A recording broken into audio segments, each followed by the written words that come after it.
How's it going, guys? It's your boy Mike from Seattle, and I have with me a special guest returning to the channel. This is Kim, and she was on the channel 6 months ago, and we talked with her about how she wanted to get her first investment property, a house hack. At the time, correct me if I'm wrong, you were living in California, but you wanted to invest in Oregon. Both markets extremely expensive West Coast markets, and you were, to say the least, a little bit disheartened about your prospects of being able to get a piece of real estate. I even remember at the end of last year, I asked you for a New Year's resolution video, and you said your goal this year was to get a house hack. Well, come, I think March, was it March or February this year, you closed. Tell us a little bit about it. I closed. You're right. You're right. So offer was accepted in January and closed President's Day weekend. So that was February. So yeah, we talked, when did we, last October, maybe September? 6 months, yeah. 6 months, yeah. So it has been a journey. It has been the highs and lows. Anybody who listens to this channel, I'm sure they know. It's like some days you're like, I love this process. And the next day you're like, I don't know. I don't know about this whole thing. You may have received an Instagram message or two of me being like, I'm frustrated today. And so I appreciate your support, first of all. But yeah, it was just every day figuring it out, looking in the market. You're right. Both markets were extremely expensive. I've been eyeing Bend, Oregon, honestly, since like 2015, 2016. I actually applied for a job up here, some little job in my 20s. I was like, maybe I'll move to Bend. And so since then, it's always been a destination that I've wanted to move to, but it's expensive. So It was a hunt and looking around, finding the right team. I mean, that's, again, not new information, but finding the right people who kind of knew the area. My realtor was amazing, of just those late night texts of, wait, what about this one? What about that one? And he gave a really balanced view, which I'm happy to go into more detail on, but he was always just being like, well, these are two good things and one bad thing. Here's three great things and two, I probably wouldn't do it. He really understood what I was looking for. And it wasn't just, I mean, it's an investment, of course, but it also is the place I wanted to live. So it was the house I wanted to live in. So it was also that balancing act between, okay, what's a great deal, and also a place that I want to actually live in and kind of settle for, at least, we'll see how long, for a little bit. So, So hold on, let me ask you a couple questions. Okay, so you were able to find a house hack, and we'll get into the specifics of it here in just a second, but you were able to get a house hack at a time, you're looking at the end of 2022, beginning of 2023, interest rates are at all-time highs, at least as far as like the last 5 years are concerned. Yeah. Prices are still very high. It's not like they've been coming down a whole lot. So we'll have to talk about that. And you were able to go out there and, against all odds, find a successful house hack. So for the people that are watching this saying, now's not the right time, it can't be done, it's impossible. It's not. You can get started. It's just more difficult. So first question I want to ask you to follow up, what is the property? Is it a single family house you're renting out to roommates? Tell us about it. Yeah, so it's a single family house, 3-bedroom, 2.5 bath, upstairs, downstairs, which is really nice because there's kind of that communal area, kitchen, the living room, all downstairs, the bedrooms upstairs. It's also nice. So I am renting out the master bedroom, and then the two smaller bedrooms is kind of our living area with my boyfriend and I. So I get to house hack it with my boyfriend and another roommate. So they are both paying me rent, which is ideal. Are you okay with sharing the numbers? Yeah, I'm happy to. So my roommate pays $1,100. My boyfriend pays $600, and I pay $1,100, which is only $100 more than I was paying for an apartment in California. So very nice.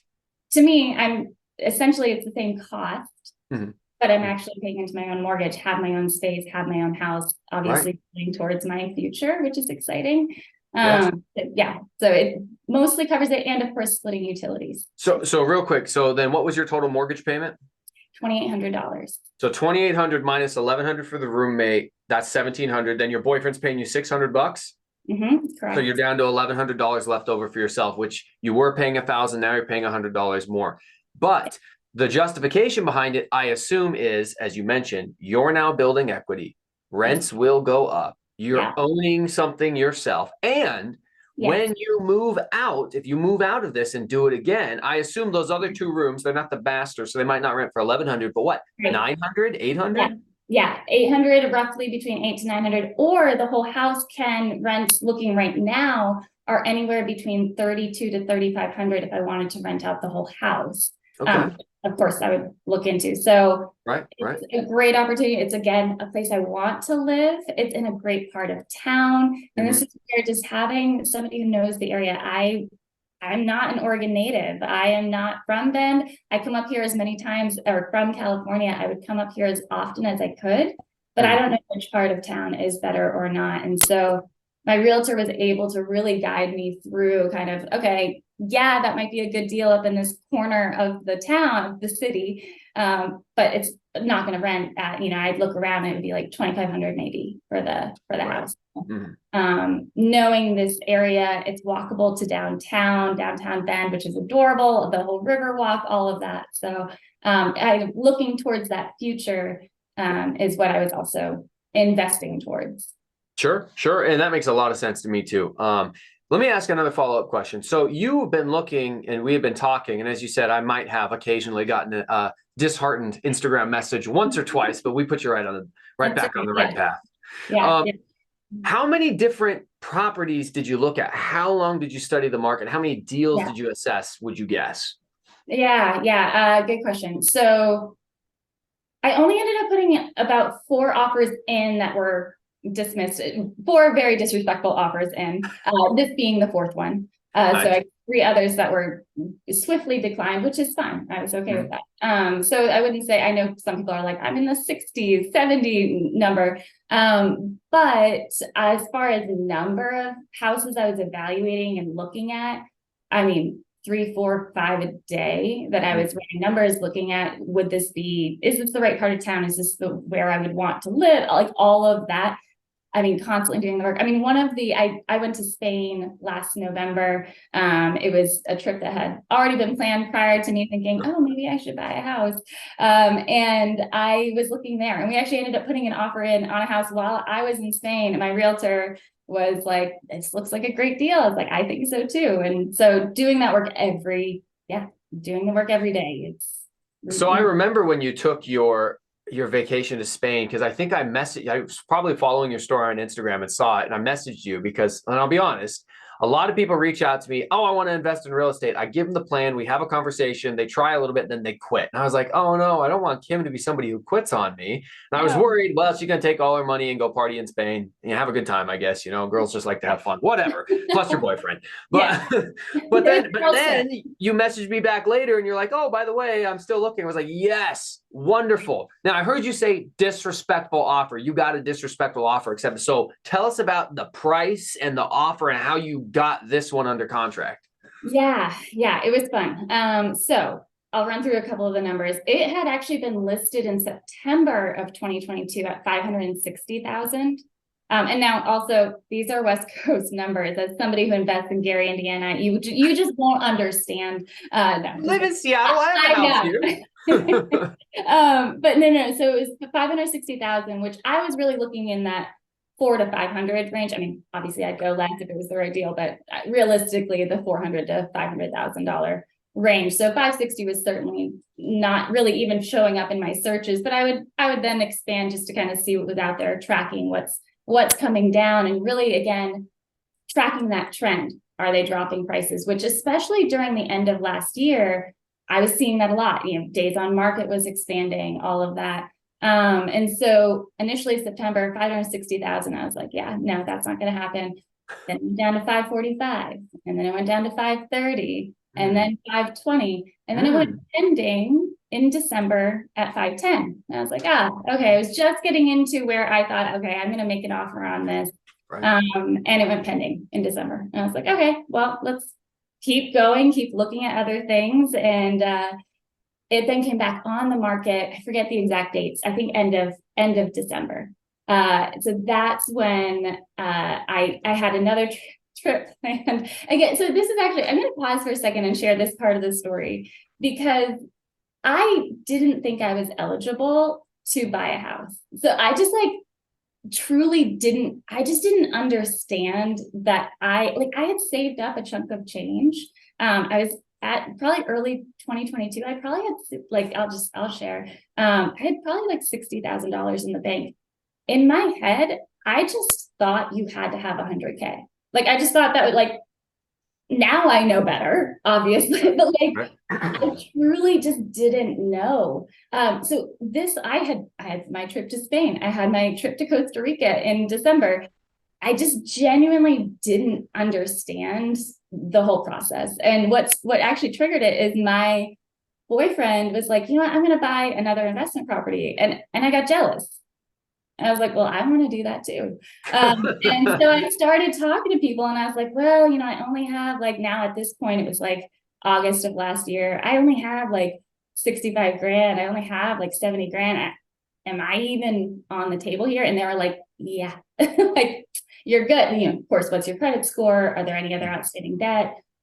Which I had a great credit score, didn't have other outstanding debt. So I like it's such a naive concept now that I've been listening to content and it's like funny to me to look back on, but I mean it's frustrating to not frustrating. It is what it is. But looking back, I could have bought something in early 2022. I just genuinely wasn't aware. So educate yourself. I cannot say it louder. But all of that to say, coming back to the numbers, when I was on my trip to Costa Rica and saw that this house had dropped or came back on the market because it had gone pending. As soon as I got back from my trip, I messaged my realtor and I was like, there were actually two other houses. So in one weekend, he went, looked at 3 different houses, sent me videos of all of them. And I was like, I think this is the Goldilocks kind of between like the size, the number of rooms, the layout, which would be good for a roommate situation. And so we put in an offer at 465,000. It was still listed at 510,000. And it was declined. However, again, work with a good team because my realtor and I had, mostly my realtor, had written a really compelling letter alongside my offer. And so they did come back to us. They said, actually, we do have another offer on the table, but we loved your letter, loved who you are, loved kind of what you're looking to do here in Bend. So we'd love you counter offered at 489 and running the numbers that still worked. Right. 449. 489. Oh, excuse me, 489. 480. Okay, so hold on real quick. So it was initially at 560. 560. And this seller is getting beaten up by the market because nobody's buying. So 560 to 550, 520, it finally goes pending. And you said it was at 410 or 510? 510. So it goes pending at 510, drops out of that deal a few weeks later. Maybe it was the inspection. Did you ever ask why it fell out? Yeah, the person lost their job that was trying to buy it. That happens. Okay, so what I want people to listen to is you're looking at the market every day. You're watching houses. You watch this house fall from 560 to 510. You know that this seller's getting beaten up emotionally. Now their deal falls out. Now you're coming in just ready to cut throats left and right. So you're like, let's just be disrespectful and see. You eventually get it all the way down to at 489. 489. Yeah. 489. Freaking fantastic work. And you would never have gotten that if you hadn't been looking every single day, paying attention. And like you said, you had made a few other disrespectful offers. They got kicked back. But these people were in the right space for whatever reason. They must have had to sell. And you're able to swoop in and get this thing from 560 to 489. That's like 80. I'm not really good at math, Kim. I'm a cop on this. Not off the top of my head. 70 grand off? And phones. Is it 70,000 off? Yeah, just about. 60, 70. 71. Nice. We're good. There we go. Together we made it happen. Okay, so $71,000 discount, which is huge over the the different in payment. Plus, you wouldn't have even qualified at that higher dollar amount. Yeah. I would have. You would have qualified for 560? I would have, but I don't want to pay that. Right. Well, yeah. I mean, it's funny with lenders. Like, I got one back that said I could buy a house at 800,000, and I was like, no, thank you. Wow. everything. I don't want to do that. So again, I would have qualified higher, but I want to buy my next investment property. I didn't want to put all of my cash into just this. I want, first of all, to stabilize, make sure everything's in place. It's my first house. I don't know all the little things that come up. I'm finding all these like little like, oh, I guess I need to like patch that little hole that's over there or whatever. Just these things that I just don't know. Kind of Right. giving me space to make mistakes. But I'm ready for the next one. So I wanted to keep a bunch of that cash so that I could immediately start turning around. Again, I'm going to give myself a few months, but I'm still looking. I messaged my realtor yesterday or the day before. I was like, what about this one? Looks interesting. And so just keeping an eye out. Yeah. Nice. Well, that's extremely exciting here. I hope that people are taking away from this that not only are they inspired because you were able to do it during a very difficult time, but now you're on the property ladder. You're not giving up. You're still looking at the market every day. I believe it's only 1 year you have to live in a place to have satisfied the mortgage requirements that, hey, I'm owner occupied. And then boom, you can do another owner occupied loan, move out. Exactly. And if you get this thing rented at 800, lowballing 800, that's 1,600 plus 1,100. That's 2,700. That's the mortgage payment, right? That's the mortgage. Yeah. So Exactly. at least it's breaking even, and over time it's going to get better and better. Yeah. And again, like the roommate that I do have is on a 1-year lease. But at that point, I do want to reevaluate and say, okay, do I want to rent out the whole place, the whole house, which rents for obviously a little bit more. So. Right. I like it. I like the plan. I like the hustle and the effort. So, how'd you pick your real estate agent? How'd you meet this guy? It was actually who my boyfriend had worked with, because he had bought an investment property up here 2 years ago at this point, and it was just a Zillow connection, but he was just excellent and he knows the market. He's actually one of the top realtors in Central Oregon, which I didn't know that originally when we got connected, when my boyfriend got connected with him. Something else I want to mention on this is I've been mentioning my boyfriend and everything, but I did this on my own. This was my own finances. We didn't do this together. And so being able to walk through this process with so many questions, but having you or Zuber or my boyfriend to ask questions to, and of course the realtor, and just having those people to like bounce ideas off of was great. It was scary. It was really overwhelming at times. And of course I'm still learning stuff too, but so that's how I got connected with him. He had helped my boyfriend find his house. And then also when my boyfriend wanted to go back into invest in another property, which actually ended up falling through, but it worked out for me because it motivated me to get started. And of course I came away with this. So that's how I connected with him, but he's great. Right. So I think that, one of the interesting things about house hacking is people always ask me, and this preconceived notion folks have a lot of the time is, oh, it must really suck to live right next door to your tenants. Well, in my case, I'm next door, but in your case, it's down the hall. So have you had any negative experiences? Are you learning anything from the management side as you've taken this on for the last, like 6 weeks now? Yeah, just about 6 weeks. So I have learned a lot and I have made some mistakes. So I will share those. I will be transparent on those. Sure. I quickly found out I am an emotional landlord. I'm really soft. I didn't think I was. And then it was like, oh, I'll work with you. It's fine. It's fine. And realizing like, yes, absolutely. It's amazing to be able to help people and get people on their feet, but also this is a business and this is, I have to meet my mortgage and I have to pay for that. So really navigating that, I very quickly realized just that I'm an emotional landlord. I now know in the future I'm going to use a property manager, maybe even to place a roommate, just because I just get really bogged down with people's stories and the personal nature of it. So lesson learned there. It's really hard for me to kind of remove myself from that. So I did make the mistake of not going through a full background check. I know. Now you have a felon living next door. Yes. Kim's gonna end up on a missing persons poster. Just kidding. Your boyfriend's there, so hopefully he's got your back. Exactly. No, absolutely. And she's a lovely human. She is wonderful. and by full background check, it's just, I didn't screen well. I will admit that right now.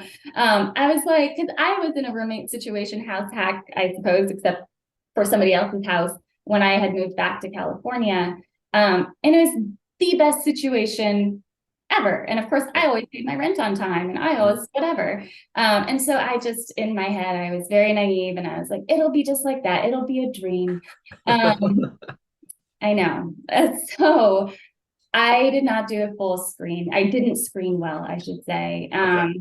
I assumed the best about people and I need to learn better. So, What would you change? Did you run a credit check? Did you not check proof of income, call previous landlord? Like, what did you miss that you would do different? uh, continue the list because I skipped all of it. So How'd you I'm find this so person sorry. then? Yeah, I'm so sorry. Yeah, it just, I of course did an interview, did a FaceTime interview because she wasn't able to come by in person.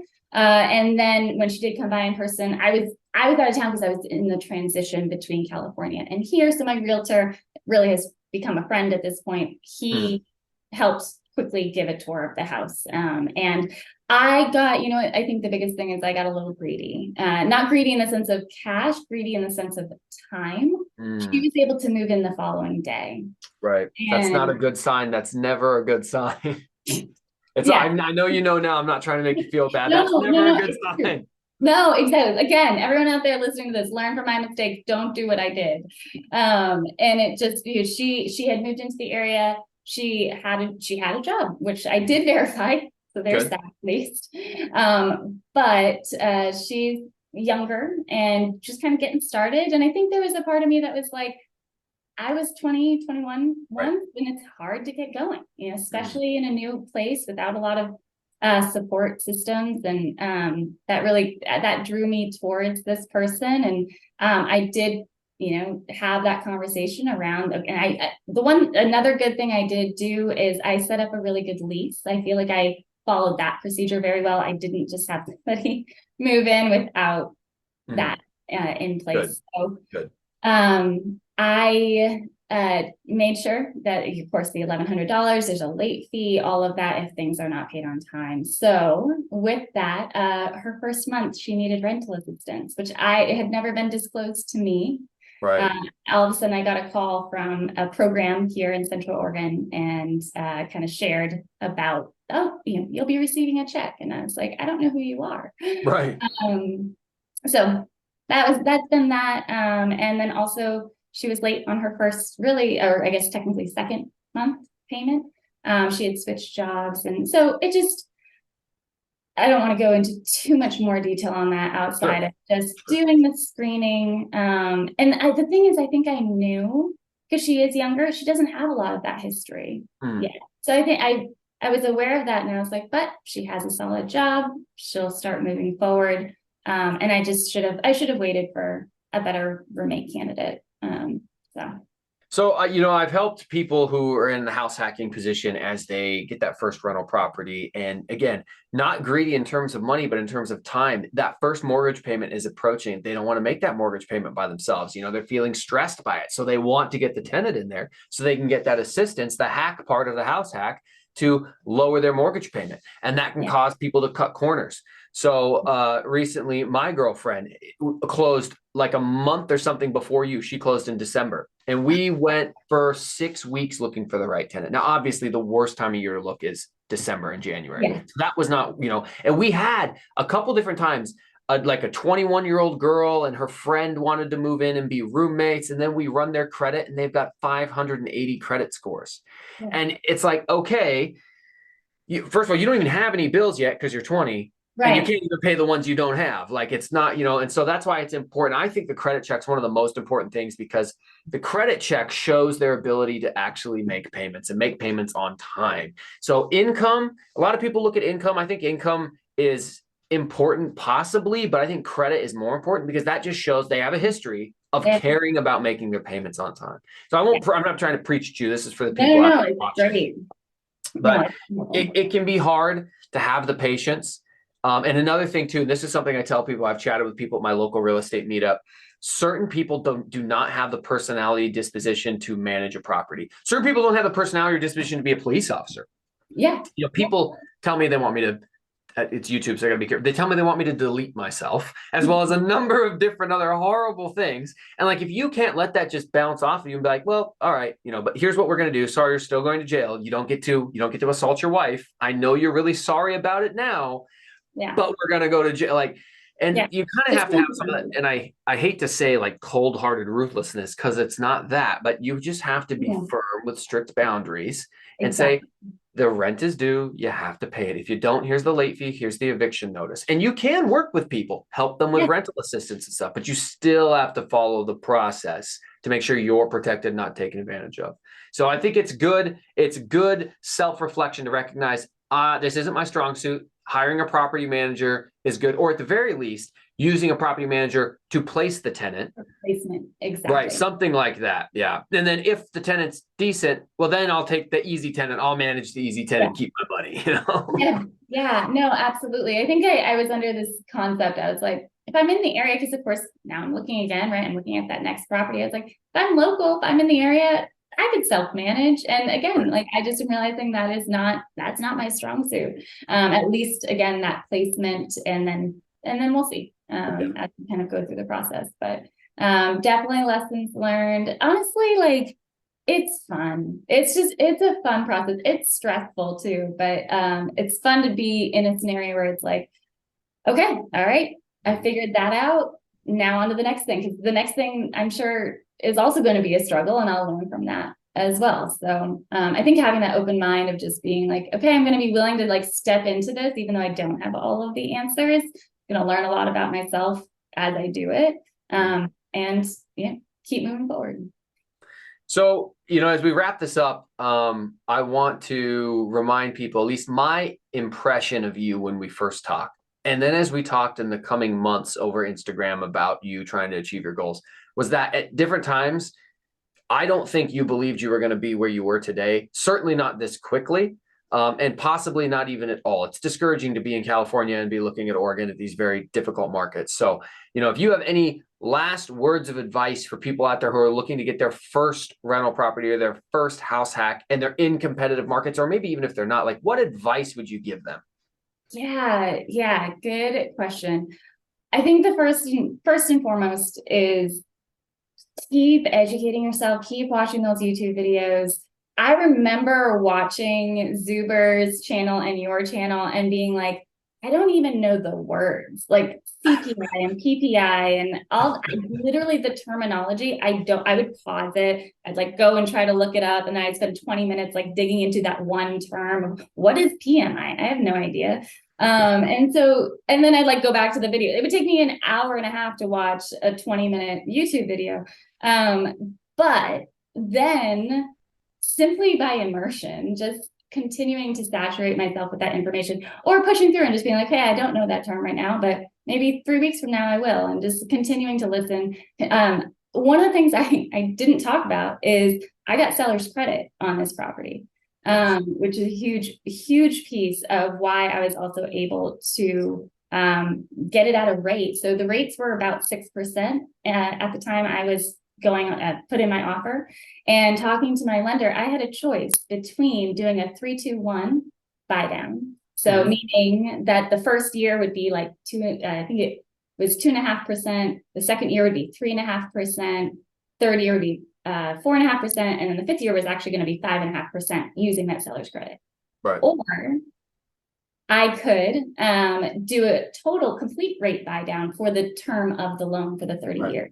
I like that. Having to make that decision. But the only reason I knew about seller's credit, and so to finish that, sorry, I got the rate at 4.375% when it was at 6%. Wait, so you got a 4.75% for 30 years? I got 4.375 for 30 years. In February of this year? Yeah. Get the flip out of here. I know. I forgot to mention that part earlier. Sorry. Yeah. Humble brag. How the fuck? Who is your lender? I'm getting that off the video. Dang, I want that freaking lender. Wow. Yeah, They yeah, must have been out here but slashing people to get those rates. exactly. No, absolutely. But having to choose, it was really tempting to do the 3-2-1 buy down I'm because glad you I was did. going to get 2.5% for my first year. I'm glad you did.